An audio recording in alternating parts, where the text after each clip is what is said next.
Hi, how are you? Good, I hope. I am so full of questions.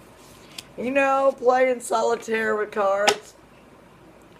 It's like the old women back in the olden days used to knit and think. And even a woman made a flag for the United States during that, and she just made it into her knitting. I have an issue that came up while I was playing about questions.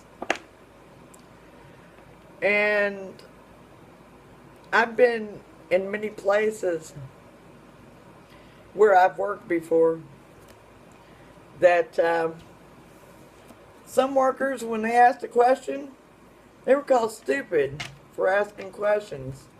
There are no stupid questions. No.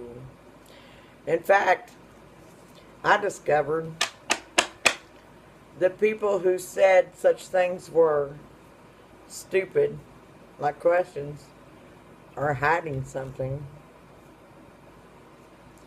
And I have questions of my own that I'm thinking a lot about. So the main one for tonight is questions about pro-lifers. Oh, there you are, moaning and groaning and marching on people and killing them for a baby? Not very strange.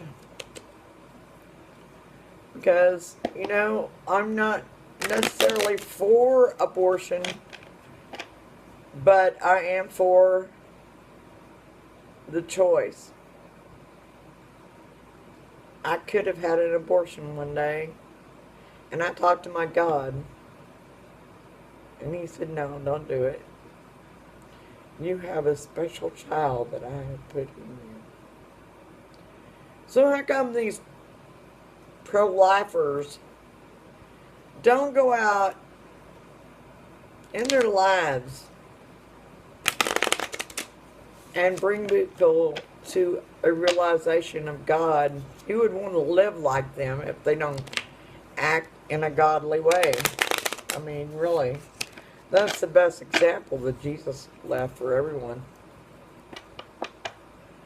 So I'm wondering, why aren't they marching against people who are buying sperm to be pregnant and have a baby when God did not give them that chance? Do you think you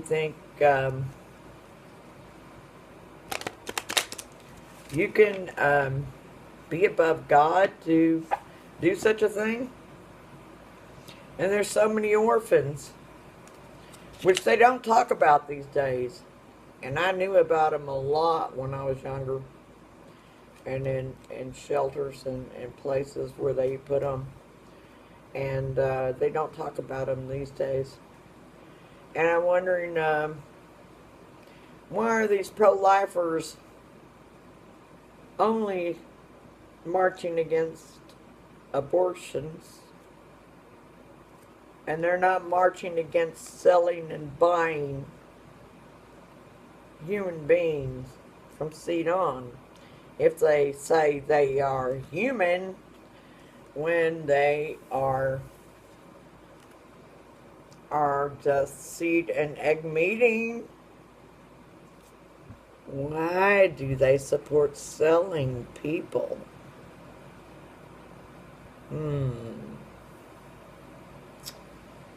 Makes me wonder about such people. And I know, whether you like it or not, or believe it or not, I have had experiences with people from outside this world of ours, in this world of ours, from space and dimensions. And they have been, like the cattle they mutilated, been experimenting on us. As many of the things they call myths were not myths.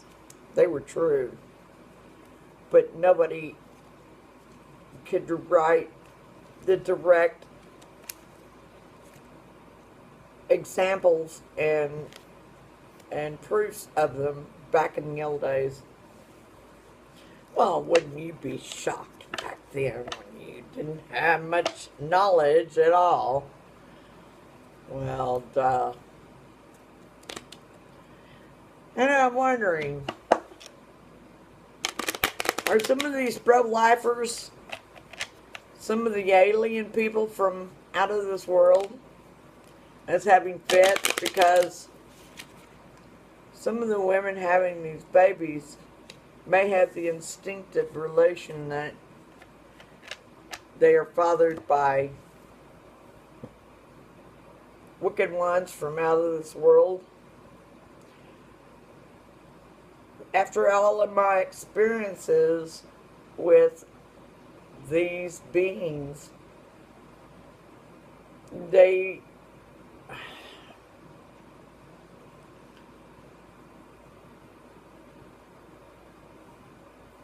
are infiltrating, if not through possession, which must be a really rough job for them, especially in our government. And I remember hearing long ago, when I was very young, that American government was really upset and afraid that Russians were using the occult to infiltrate our government and take over our people. But you don't hear that anymore. Why is it such a secret?